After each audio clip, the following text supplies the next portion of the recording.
Hey, what's up? This is Matt with Let's Talk Music. I'm here with Bill from Sons on Fire. Bill, how you doing this evening, sir? What's up, buddy? How you doing? Doing great, man. So you're doing joining us from Austin, Texas. I'm in Austin. Yeah, the band's based in San Antonio. We just got back from a little bit of a tour here, and I'm home, and they're home, and maybe they'll jump on, but if not, it's good to be home. We saw a lot of crazy weather out on this run.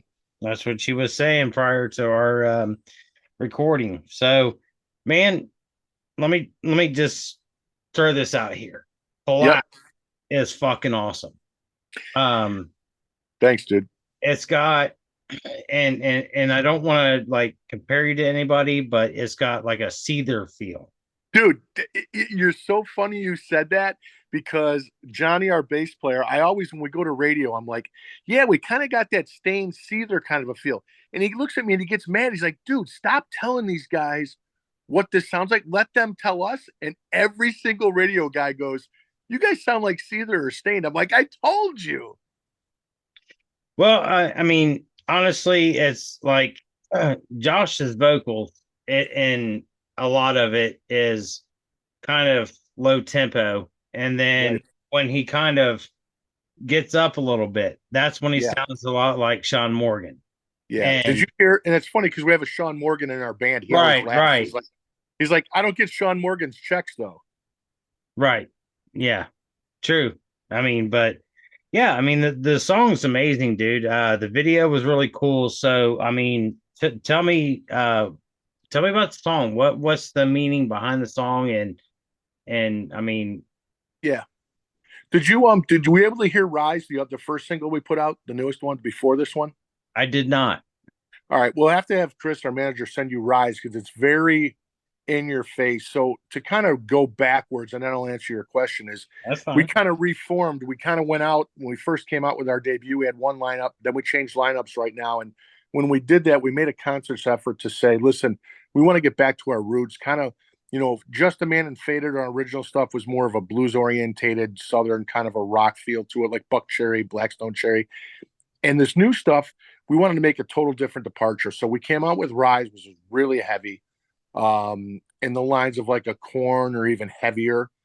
And that's because you were mentioning Josh's vocals, so I wanted you to hear the difference if you saw the difference. And then we came back now with Collapse because we came out and we said, listen, we want to reintroduce ourselves as a little bit heavier than what we were. So we came out with Rise. And, the label and our radio guys all said, listen, you might alienate some people, you might lose some stations, you might make some new ones. And that's exactly what happened is we got, some new stations, and then some of them were scared because it was really in your face and aggressive.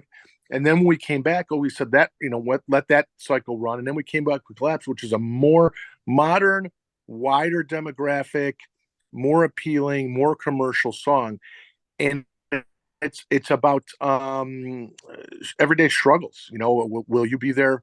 When I'm done, or through thick and thin, is that person going to always be there? Are you going to hold them to the end? It's a song Josh wrote, and it's resonating with a lot of people. I mean, we came out number two most added rock radio yesterday. Mammoth VH came in number one, and months go out before you put these songs out, and there was nobody releasing anything new on that day. So we said, let's pick this date. And then at like the 25th hour, Mammoth VH threw that his song in there, and it took number one. We got number two, but the response has been great, and everybody at radio is gravitating. They're saying it's probably the best single we've done. We've put out, I think, 4 or 5 songs now at radio, and this one has the capability of. I mean, it's definitely coming out of the gate stronger. And I think it's because it's got a more wider demographic or a wider audience. I think everybody, the girls can come to this where maybe Rise was a little bit heavier.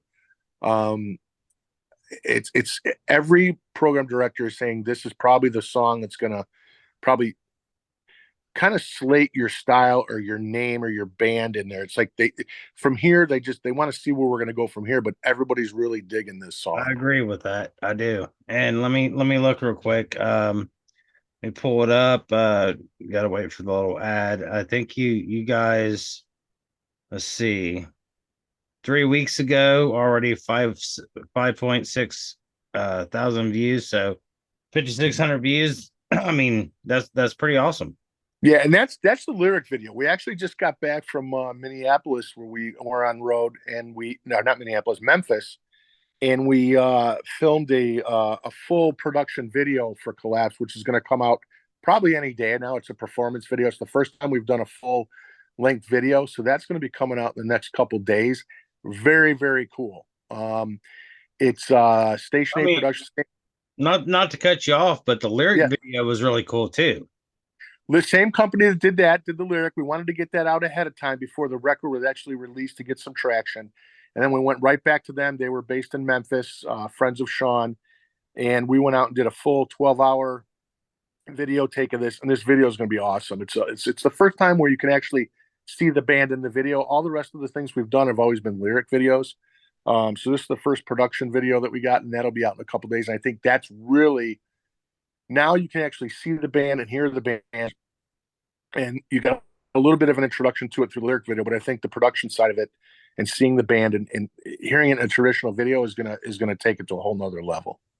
Gotcha. So, man, I see you got a little gray patch right there. So you're probably in your 30s, 40s. Right. Everybody's younger. Me and Johnny are the older guys, and we've been at it a long time. I mean, we've got Okay.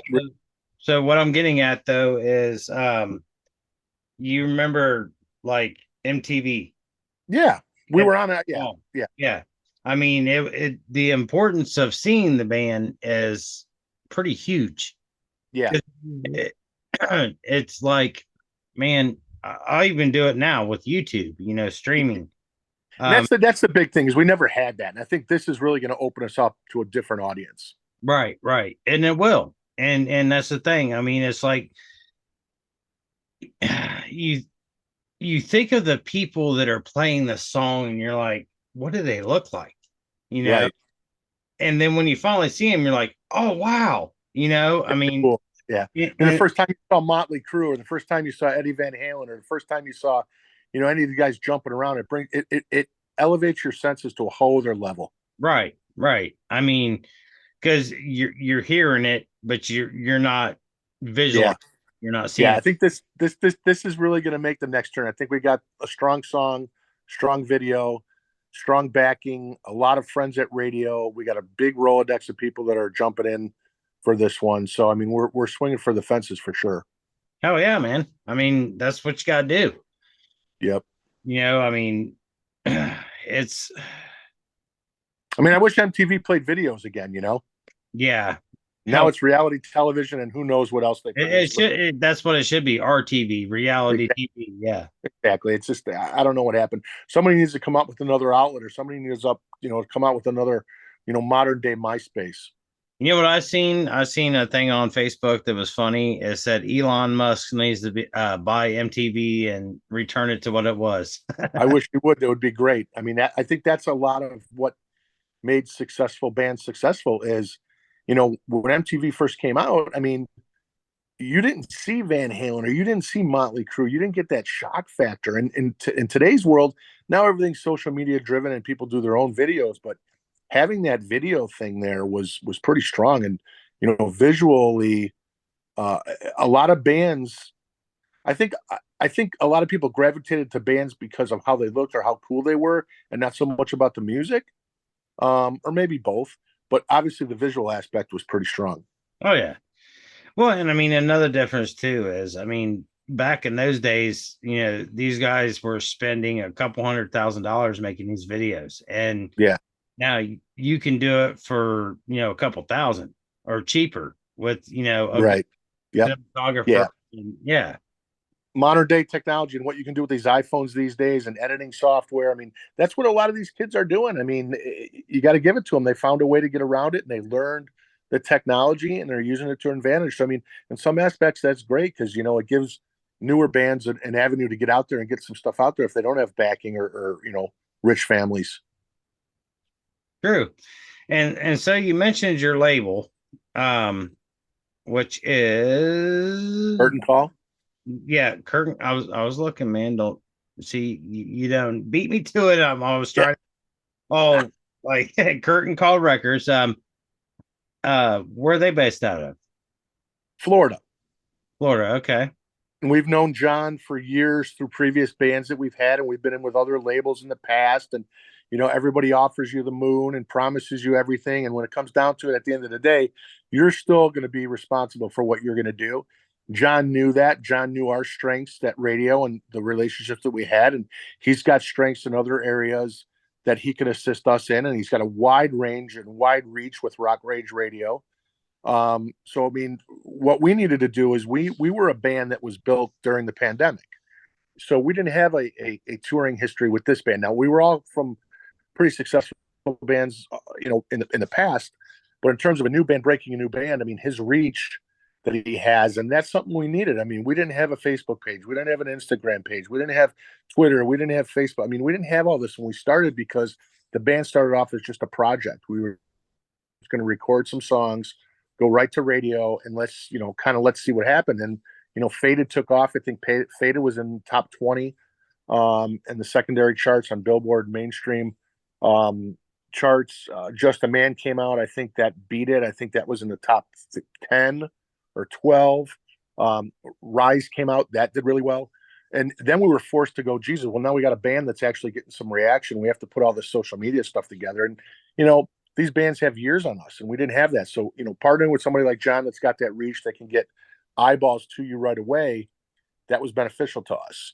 And to be able to keep the creative control and basically own what we have and just partner on some things, that was appealing to us, and not signing everything over to a label where we still get creative control and freedom and do what we want. And, it's about relationships at the end of the day, really. I mean, Right. labels ain't doing what they used to do in the past where they, I was signed to Island, before, back in Right. the day. And I've seen big bands, big labels, and big things, but with that, comes big debt and not having control and not doing a lot of things. So it was good for us to do this with John. We really, our band is kind of a family unit where, we know a lot of people, but we work with very few, just because there's a proven track record, and we've been in this industry a long time to know every time, every corner there's an opportunity for somebody to screw you. So we work with the people that we've known for years and that we trust. Yeah, and I mean, just your last sentence there. Every corner there's somebody looking to screw you. That's pathetic. You know what I mean? That's sad. It's I mean, it's the way of the industry these days. I mean, a lot of these labels let go of their PR and their promotional departments, and you got to deal with outside people in the industry, or whether it's publicists or radio people, or what have social media managers. You've got to be a one man shop within your own unit these days, and you've got to be proficient in all of it, because if you don't, you're going to lose. And a lot of times you have to, send it off to another person to do. And right. John, like, has a lot of those connections.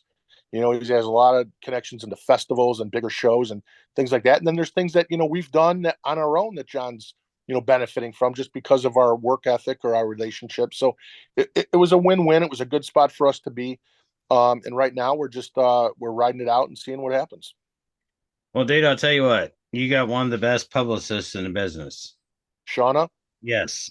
Yeah, Shauna, the label, and that's another thing John brought. Shauna, this time around, we've got a social media Spotify manager that manages our numbers, and we have a publicist now with Shauna, and it's been great. I mean, as soon as Shauna came on, we're getting interview requests a couple times a day.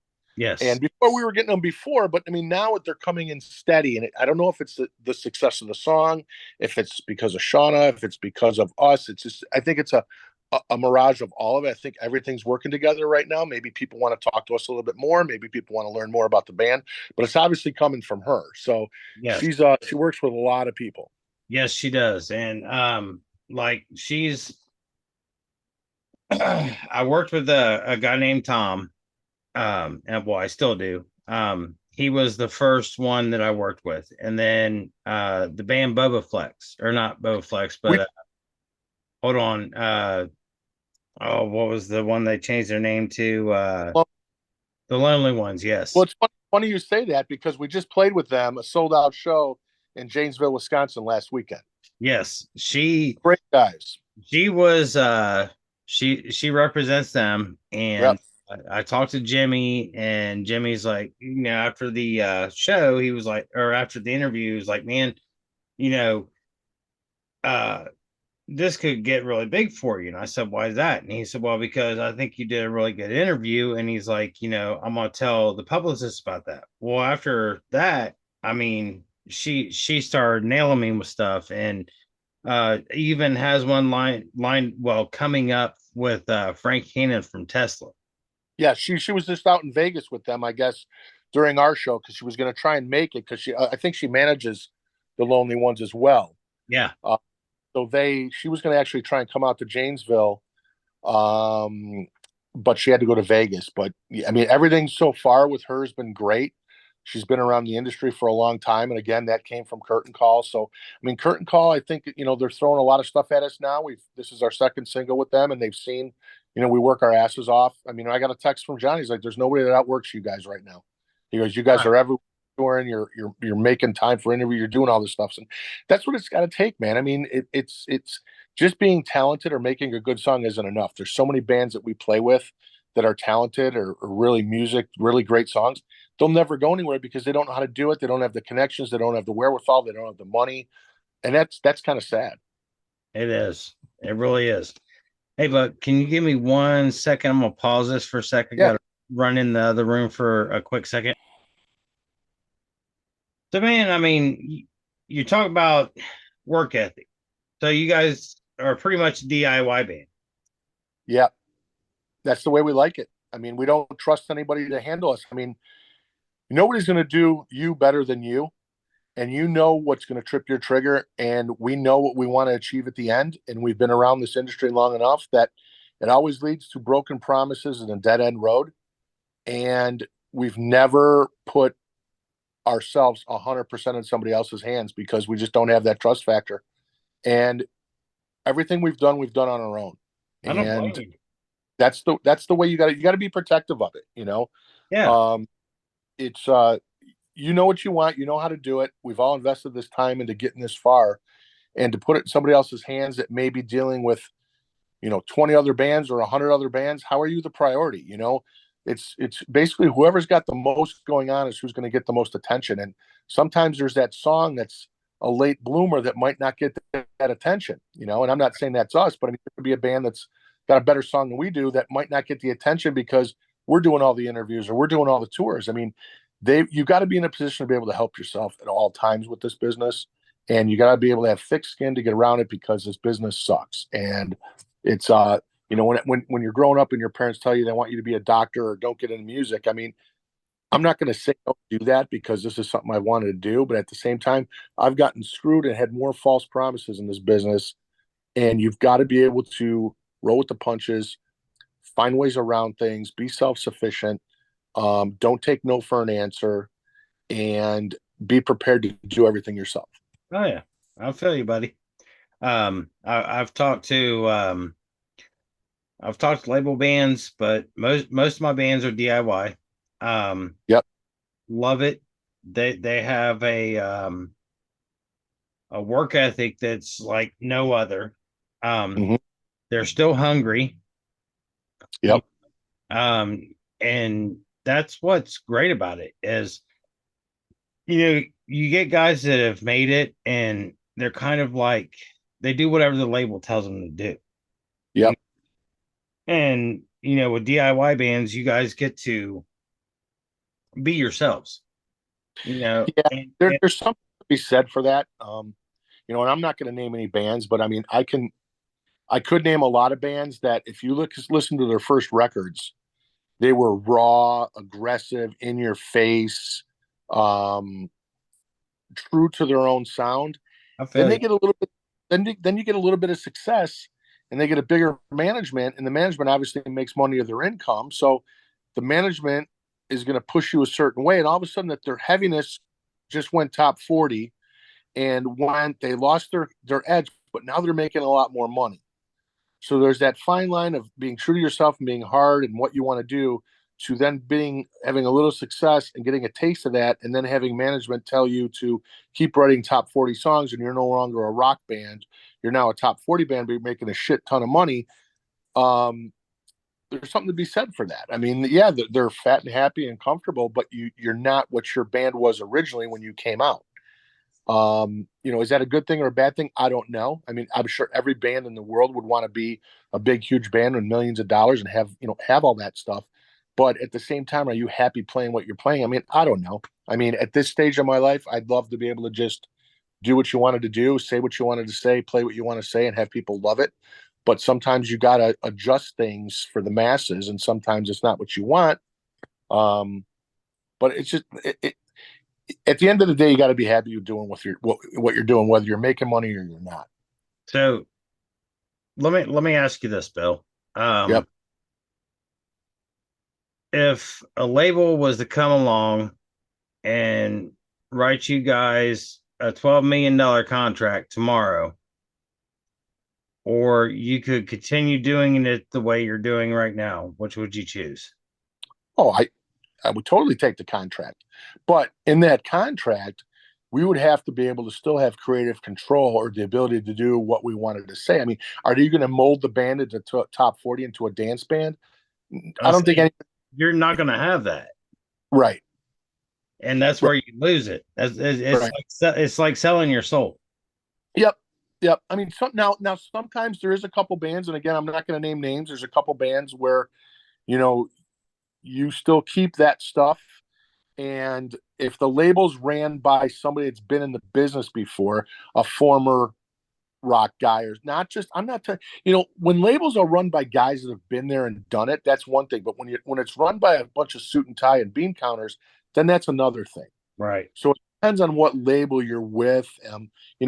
I'll bring up Better Noise and Nikki Sixx. Obviously, he's part of that label. They got Five Finger. They got a bunch of other big bands. He's been there and done that. But you also have a guy in an Alan Kovac that's been at that label for a long time that knows the ins and outs of the business. Now that's a perfect scenario because you've got guys that have been in the trenches that have done it, and then you've got the business guys that haven't been in the trenches but know how to get things done. Perfect scenario. you Yeah. know. So, to sign a $12 million deal with somebody, I mean, I guess we would have to look at all the fine lines of what, but anybody playing music would be crazy not to do that. I They and would want to do at the same time. Are you going to be happy playing that stuff? You know? I get it, and I do, and that's what I'm saying. I mean, like one of the record companies I work with is Noble Demon. They're Mhm. out of Germany, and Yep. the guy that runs that actually used to be the CEO of Nuclear Blast. There's uh, a guy there's a guy right there that gets it. yeah, and I mean, I've done interviews for him and his bands, and I mean, these guys they're still just DIY ethic. They're Right. not, but the difference is they're playing the big, festivals in Europe. I mean, Right. like Wacken and stuff like Yep. that. So Metal's still big over there. yeah, and I mean, and the music business is it's ever changing. I mean, the like I don't know, like, and I don't mean to say this in a bad way, but like today's country is not Right. country, you know. It's not. It's not. But if you look at and again, I'm not going to name stations, but there's some stations out there that are supposed to be a rock station that are now incorporating country, and I don't know what they're trying. I know they're trying to get the crossover. I love Hardy. I love what he's doing. I like the rock and country. I don't like, and I wasn't from a country background, but I mean I like what Hardy's doing. Jelly Roll's doing his thing. They're trying to merge or cross over the country with the rock thing. I know Brantley Gilbert was out with Five Finger for a while. I don't know. I'm sure that tour still did well, No, I'm but sure. Yeah, I don't know what. This goes back to what we were saying earlier. Is talent alone is not enough. You can have the best song, and if you can't get that out of your basement, out of your local town, into a bigger city, into the Tri Cities, into a region, into half the state, into the whole country, it'll never go anywhere. And it sucks because it's almost more business orientated than being talented anymore these days. Anybody can do anything in the studio to make you sound great. I oh yeah, mean, you have to be able to find a way to get it out there. And yes, there's services and there's Spotify's and there's Napster type, all the stuff that they used to have back in the day to get your music out there. But realistically, to break a new band, you better have $100,000 minimum. to break a new band, to get any sort of traction. The money that we spend on radio and the things that we do, um, it's crazy that what you have to do. I mean, way back in the, way back, if you looked like the same band or you sounded like the same band, you'd get a deal. Mhm. Now, you got to stand out on your own. There's a couple independent bands that are really doing well, making waves. A lot of new bands like Dayseeker or Kingdom Collapse or some of those type bands. Um, My son actually just played Dayseeker for me. yeah, I mean, there's bands that are really doing something different now. Dayseeker's got I forget what label they're on, but there's a lot of new stuff that's coming out that's really good. But you got to fire on all cylinders. If you have great songs but you don't have the business, then I don't think you're going to make it. Or if you have the business but you can't play it, I don't think you're going to make it, because Right. eventually you're going to have to play live in front of somebody. If you can't play, then you're going to lose it there. So it's like you got to be a social media manager. You have to be a businessman. You have to be an accountant. You have to be a videographer. You have to write great songs. You have to be, all these things have to line up for you to make a dent in this business, and that everything costs money to do it.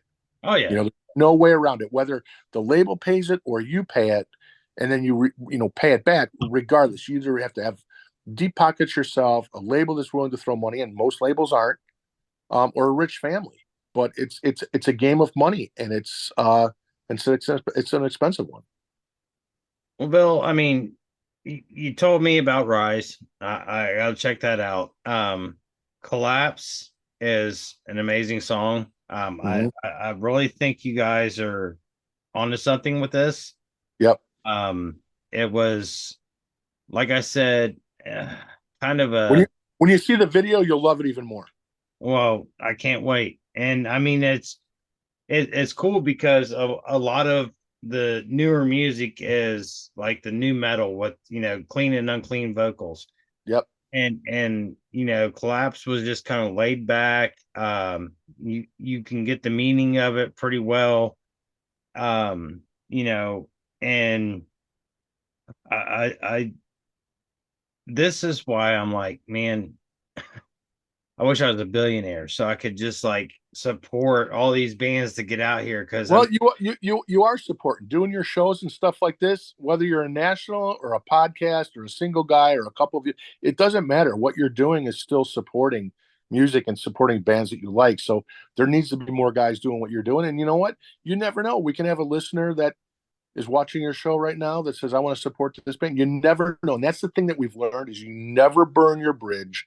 You don't take advantage of, a national interview with an L.A. Lloyd or a Lou Brutus, or an interview with you. It's right. all the same. You treat them the same, because you never know who that person knows, who can help you, who has a friend of a friend. You never disregard whether how big or small any media person is, because at any time something can pop for you, and all of a sudden now you're a national guy. And you know what? We've been cool with you all the way through. You'll be cool with us all the way through. But you just got to treat everybody the same.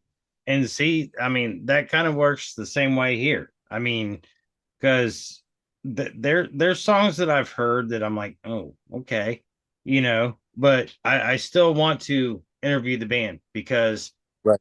it's their art, it's their expression, and who am I to say that it's not good? You know what I mean? Right. And there's a whole other story behind it.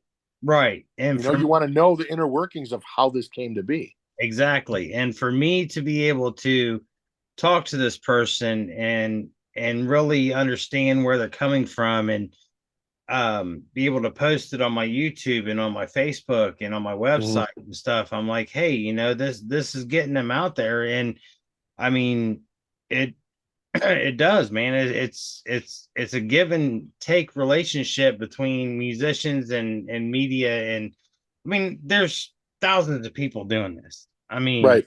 I've seen it, and I thought I was unique at first, and I was like, holy shit, there's so You just got to have a little unique thing, have something different that you do, or just, basically just being cool and genuine. That's really what does it. I mean, we've done a lot of these things, and everybody is got their own unique niche on it, but everybody's cool and everybody's doing it for the love of music and what they want to do. So I mean, when guys kind of blow off things, or if it's a littler magazine or a littler station or a littler this, I said, man, why are you doing that? I mean, how do you know this guy's not going to be promoted to a next big station somewhere, the next big magazine somewhere, the next big, you never know other people's story, right. you know treat everybody just as big as you treat everybody else, you Right. know?